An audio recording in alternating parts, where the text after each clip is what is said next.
Hello everyone and welcome to another video. Today we're going to be looking at the Mr. Fantastic and Invisible Woman kit.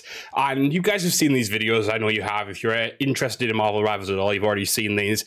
But I want to kind of discuss my take on their kits because I think Marvel Rivals has done so well on the fantasy of their kits so far, in terms of the player fantasy, making you feel like you actually are these characters. And I think they've done great again here, don't get me wrong. I think if you look at Reed here, you know, one second, let me just turn it off, but you see, yeah, this is, you know, primary elasticity abilities and quite interesting in the way they've done him.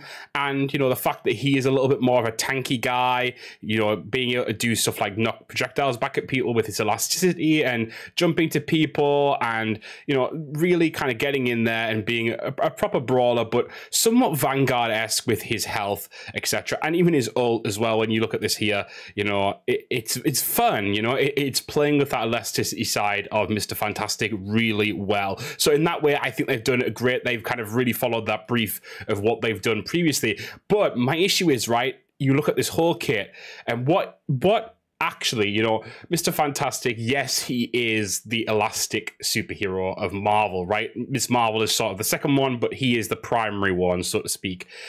And yet, my issue, the primary issue that I have with this is it does not scream at all the most intelligent guy, apart from Moon Girl, in the Marvel universe. Does it? It doesn't scream that at all. Apart from the fact that he is called Mr. Fantastic and that you know he's Reed Richards, you're not getting anything in this kit, in my opinion, that shows he is like a super intelligent guy who's really techie. And like in his voice lines, that will obviously be a part of that for sure. But here you're just getting none of that. And I kind of, that frustrates me a little bit, I will be honest, because I think what is so like integral to Reed is his smarts as well, his tech, the things he makes. And I think that should have been an ability here, like one of the abilities, even if it was his ultimate. And like, for example, you know, Marvel Strike Force, I think, does a lot of things incorrectly in a lot of areas regards its monetization, etc. But with Mr. Fantastic, they did a really good job of getting like two of his abilities in that game are to do with his elasticity, and then his ultimate in that game is actually a kind of an orbital bombardment, right? And I don't think that would be necessarily too different. You could do something sort of similar to this with that, where Reed has to position himself and then kind of go in and hit like multiple points with like a beam, or like an orbital beam or something like that. Not saying they have to do the exact same thing as other games. I think they've done a really good job. And again, the elasticity side of his powers are perfect. And I actually really am excited to play as him. I just think it doesn't show Reed Richards as an intelligent, technologically savvy character at all here, and I would have liked a little bit of that in his kit. So that's my thing, and it's very thematic, right? It's about fantasy. It's not about the kit as like what the power of it is, because I think it's a very powerful character. I mean, you're seeing the gameplay, and he looks like he's going to be a real problem. And he's like a halfway Vanguard, halfway duelist, right? So he's doing some great stuff here. He's doing some insane kind of damage. And even then, at lower health, he's still getting in there and killing that Wolverine. So I think he's a great character. I'm not saying that I think what they've done is bad. I think it's going to be very powerful in the actual game. I just think they could have changed a little bit to make him feel a bit stronger regards his character fantasy from being the smartest guy in Marvel, really speaking, in my opinion. So that's Mr. Fantastic. And then on the other side, we have his wife, Sue Storm, the Invisible Woman. Oh, that's on. There we go. I've just jump scared you guys. And I've got to say, this is a little bit more true to Sue, I'd say. My issue is, so in this game, Sue's a strategist, which primarily are healers. And again, Sue has healing here. As you can see, she's healing the Doctor Strange here.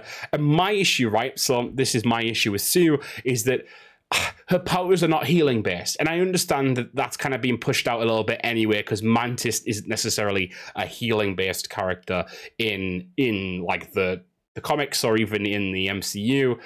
They kind of have sort of soothing properties, yeah, but it's not necessarily healing. And Jeff, I suppose, is not really a healer in anything, but Jeff is a relatively new character. And Luna, you can tell they were going for the Lucio vibe there. But to me, personally, And I understand that, you know, the things need to change for the game to make sense, right?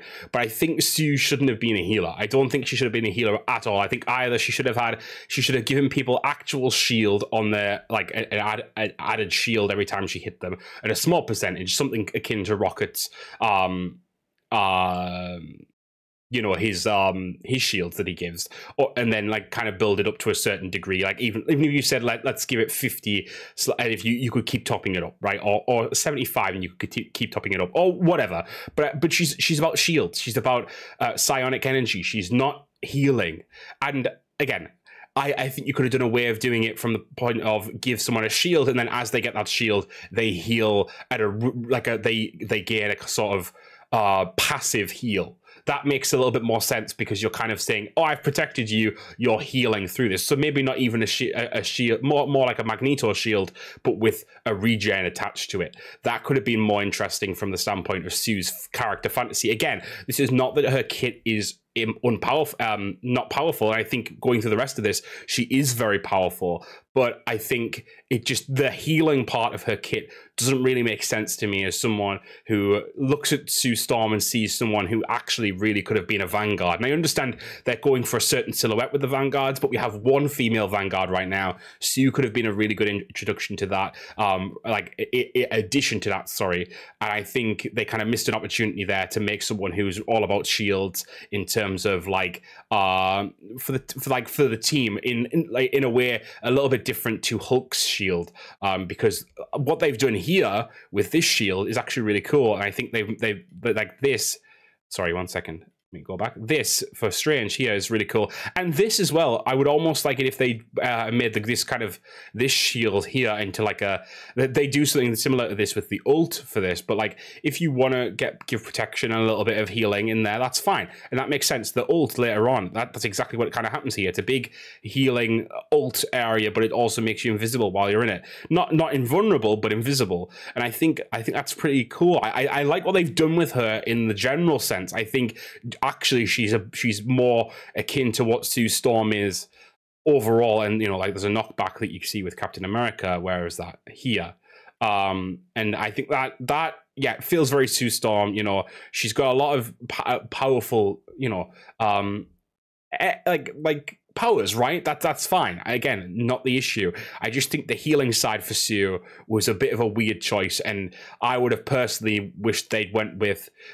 I would have liked the idea if they'd went with shielding for Sue, if they wanted to go strategist with her, and then people have to kind of, not have to, but like then people would like have the ability to go and get their health packs, knowing that they have that shield to cover that health until they get the health pack, so to speak, right? And kind of it's more about being strategic on the map, and it's about helping the duelists get to other places on the maps to do their thing, right?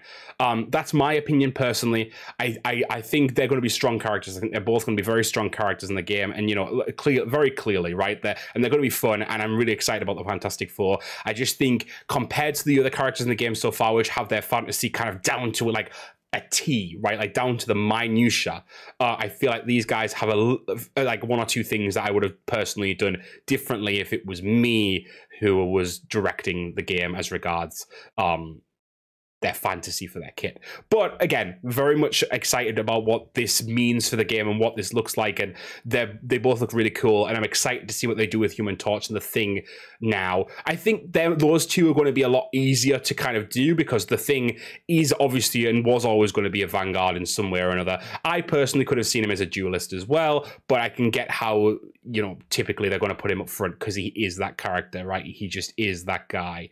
And yeah, I get it. I do get it. And what I think is the Human Torch is going to be very easy. It's fire. It's just fire, fire, fire. So like, as opposed to the other ones, I think Human Torch, as opposed to these two, Human Torch and Thing are going to be a little bit less complex, and I think their fantasy is going to feel right. I just think these guys had a little bit needed a little bit more nuance, in my opinion, but they do look fun all the same, and very excited to try them out on Friday and show you guys some gameplay then, and kind of go through and see where we get with those guys, see their voice lines, see their story, see the map, and yeah. Until then, thank you guys for watching. What do you guys think? Do you guys think I'm overreacting on this one? Or do you think I'm kind of right in a way, let me know, because I don't mind either way. I think, you know, it's always good to have these discussions. It's always good to have these opinions, and you know, it's healthy. It's healthy to discuss the game and where it's at, and you know, even if you like something, you can still criticize it to a degree, right? I love Marvel Rivals. I think it's a really cool game, and I think the fact that they're adding Fantastic Four so early at all is praiseworthy in and of itself, for me personally, because I really love the Fantastic Four. But I do think they could have tweaked it a little bit. But again, that's me, and maybe I'm nitpicking a little bit. So let me know what you guys think. Until then, until Friday, thank you guys for watching as always. And I'll see you later. Bye, guys.